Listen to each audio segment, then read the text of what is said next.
Dans ce deuxième épisode, nous allons parler des résultats d'examen, puisque dans le premier, nous avons parlé des examens, de ces angoisses, des frustrations et leurs complications dans la vie estudiantine.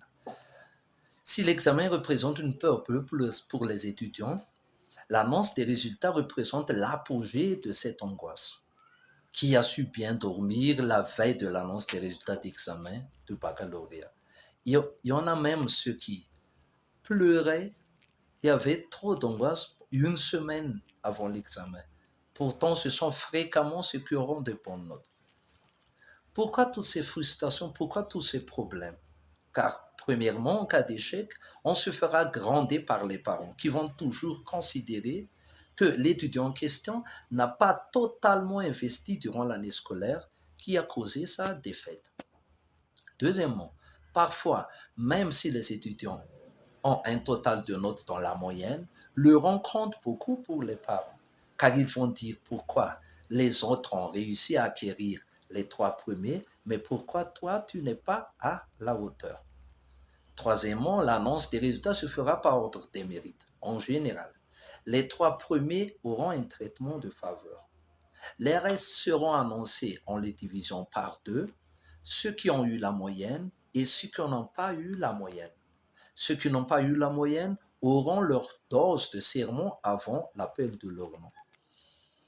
Tout cela est fait pour motiver les élèves de mieux travailler pour ne pas être ridiculisés donc comme ça en classe lors de l'annonce des résultats d'examen. Le problème, que malgré tout, il y aura toujours les trois premiers, comme il y aura toujours aussi des derniers. Ce principe qui classe les élèves selon leurs supposées différences d'intelligence cultive la frustration et le complexe au sein de ces élèves. Par conséquent, les élèves de même rang vont en général devenir amis ou au contraire des ennemis jurés, surtout pour les trois premiers. Pour les derniers, ils seront convaincus petit à petit qu'étudier n'est pas vraiment fait pour eux et se découragent petit à petit jusqu'à sécher le cours. Car étudier ou pas, les résultats seront toujours les mêmes selon eux. Même les bourses d'études vont récompenser les supposés meilleurs étudiants, car qui gaspillera de l'argent pour financer quelqu'un qui n'en vaut pas la peine? On est supposé réussir les examens si on a eu une moyenne générale acceptable. Donc, les élites ont presque maîtrisé toutes les matières, je dis bien presque. Ceux qui sont classés au dernier rang sont supposés n'avoir rien retenu et ceux qui sont moyens ont totalement échoué dans certaines matières, mais ont été rattrapés par d'autres matières.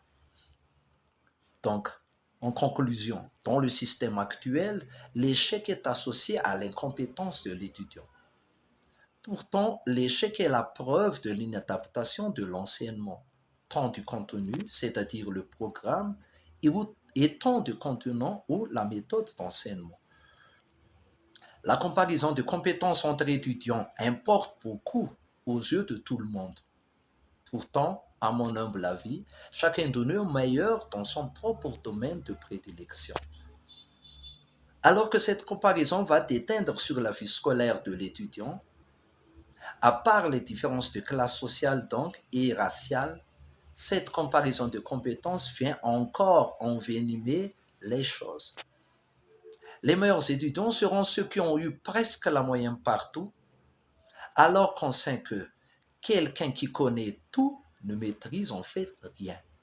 En plus, on sait pertinemment que dans sa future vie professionnelle, une personne ne peut être à la fois mécanicien, médecin, puis ingénieur et politicien, ouvrier et cultivateur, c'est-à-dire monsieur, je sais tout.